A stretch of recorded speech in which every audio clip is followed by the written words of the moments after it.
প্রিয় বন্ধুরা, যাই হোক, এই গানটা আশা করি বাংলাদেশের না।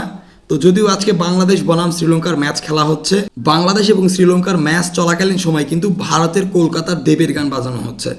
যদিও কিন্তু একটা ইন্টারন্যাশনাল খেলা, আর যে দেশের খেলা ঠিক সে দেশেরই কিন্তু মিউজিক বাজানো হয়, কিন্তু তবুও বাংলাদেশ দেখুন কতটা ভালোবাসা থাকলে আজকে দেবের গান বাজানো হচ্ছে।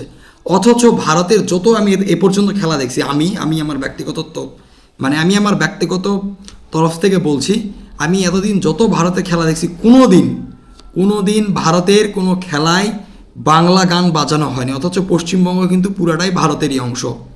অথচ কোনো দিন কিন্তু এই ইন্ডিয়ান ক্রিকেট খেলায় বাংলা কোনো গান বাজানো হয়নি। অথচ বাংলাদেশের খেলায় কিন্তু এই যে দেবের গানটা কিন্তু বাজানো হয়েছে।